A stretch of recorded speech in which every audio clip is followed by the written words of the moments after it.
Saudara-saudari dalam Kristus,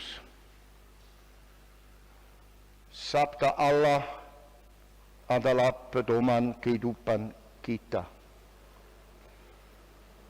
Karena itu tiap hari Minggu atau tiap kali kita membaca dari kitab suci, kita merenungkan suatu tema yang ada arti dan makna untuk kehidupan kita. Dan begini juga hari ini, 3 bacaan ini bicara tentang panggilan kita.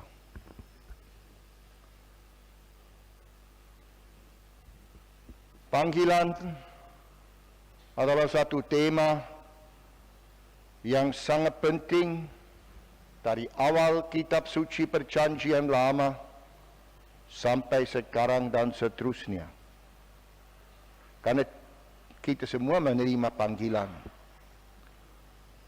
Hendaknya kita mengetahui dan mengerti bagaimana panggilan kita dan bagaimana kita harus menerima panggilan yang kita terima.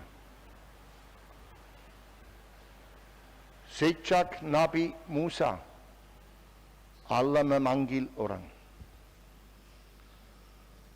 Dan Allah tidak tanya dengan orang, apakah engkau bersedia atau tidak menerima panggilan?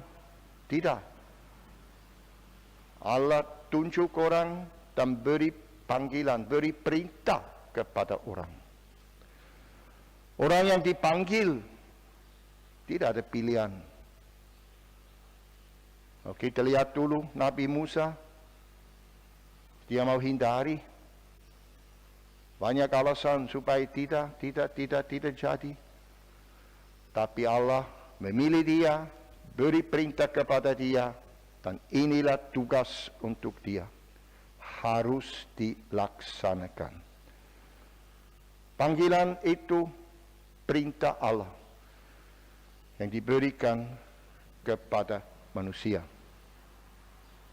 Dan begini, tiap nabi yang kita baca dalam kitab suci Perjanjian Lama, walaupun banyak di antara mereka seperti mau menolak, tapi akhirnya tidak bisa menolak. Allah memanggil mereka dan itulah berlaku. Dan begini juga tadi kita dengar bacaan pertama dari Nabi Yeremias yang hidup dalam abad ke-6.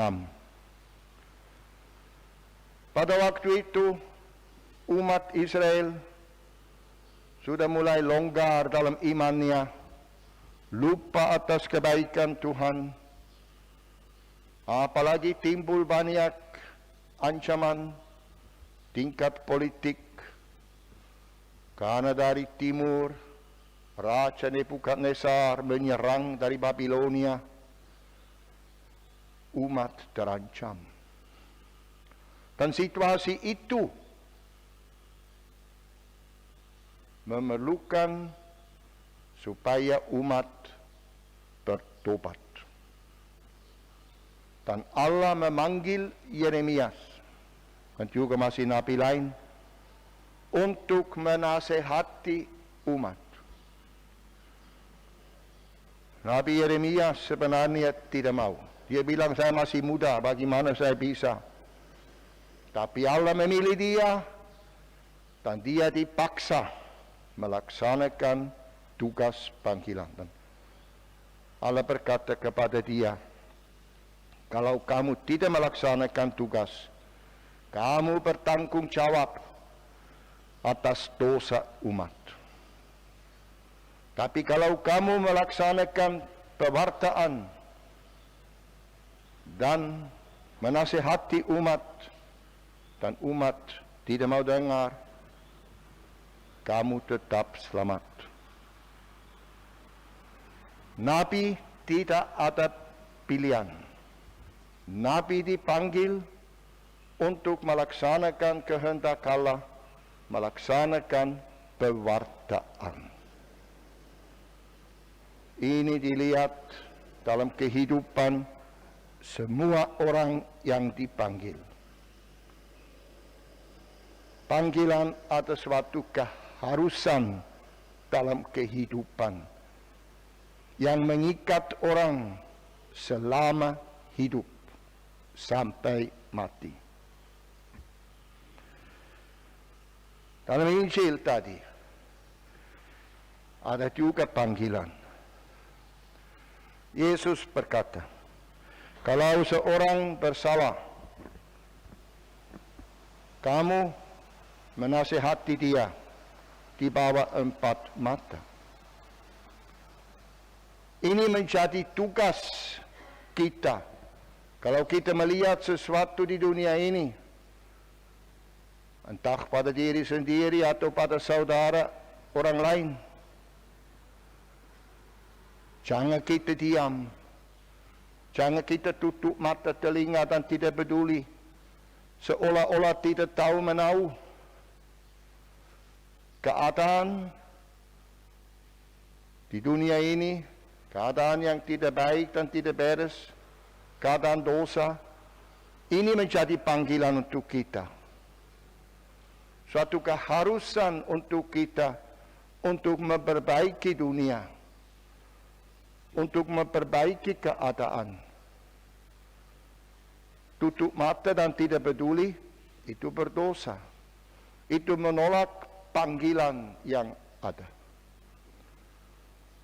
Yesus dalam Injil tadi jelas memanggil, mengharuskan kita untuk menjadi penasehat untuk saudara yang bersalah. Dan Yesus bilang, kalau kamu lihat seorang saudara bersalah, kamu dekat dengan saudara itu, bicaralah dengan dia di bawah 4 mata, dengan baik-baik, nasihati dia. Dan mudah-mudahan dia mau mendengar dan kembali perbaiki diri. Dan baru kalau tidak berhasil, ya undang teman, kawan lain dan bersama berusaha supaya bertobat. Selalu dengan tujuan memperbaiki keadaan di dunia ini. Nah, kalau dia belum mau bertobat, pakailah jemaat, umat. Atau di sini kita bisa katakan adat untuk memberi nasihat, untuk memperbaiki keadaan dalam kehidupan bersama. Kita melihat Yesus memberikan kepada kita panggilan untuk menjadi pembawa keselamatan kepada sesama. Dan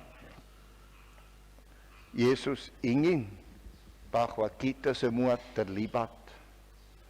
Karena kita hidup di dunia ini, melihat keadaan dan situasi, inilah menjadi panggilan untuk kehidupan kita. Tidak ada surat dari langit yang jatuh beritahukan bahwa kita dipanggil. Keadaan yang kita melihat, situasi dunia ini, itulah menjadi panggilan untuk kita.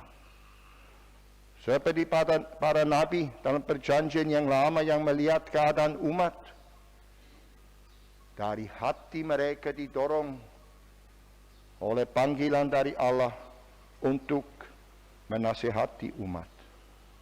Sama kita masa kini, hendaknya kita menjadi nabi dalam situasi kita dan membawa keselamatan kepada sesama.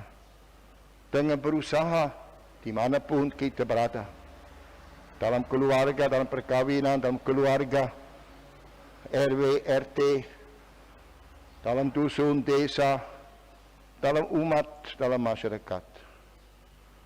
Di mana kita ada kemungkinan untuk menjadi nabi, inilah panggilan kita. Yesus memberikan kepada kita nasihat. Dan tadi dalam bacaan kedua, Santo Paulus, dia merenungkan hal ini. Dan dia membaca nilai-nilai yang diberikan Yesus, bagaimana kita melaksanakan tugas dan panggilan itu. Tetap dalam cinta kasih. Jangan kita menjadi nabi dengan sifat sombong, main kuasa. Tidak. Kita selalu dalam cinta kasih. Selalu ingin memperbaiki. Selalu ingin melayani sesama. Dan bersama memperbaiki keadaan dunia ini. Santo Paulus dalam bacaan kedua tadi kepada umat di Roma, dia ingatkan orang Roma, umat pada waktu itu, ingatkan juga kita bahwa atas segala-galanya selalu adalah cinta kasih, belas kasihan, kebenaran dan keadilan. Saudara-saudari, inilah pedoman hidup kita. 3 bacaan hari ini menjadi suatu contoh bagaimana kitab suci yang dalam bulan September ini secara khusus kita mau hayati, mau pelajari, menjadi pedoman untuk kehidupan kita. Marilah kita, saudara-saudari, berdoa supaya kita selalu diberikan pengertian atas sabda Tuhan, supaya sabda Tuhan berkembang dalam kehidupan kita, membawa keselamatan untuk kita masing-masing, untuk kita bersama. Amin.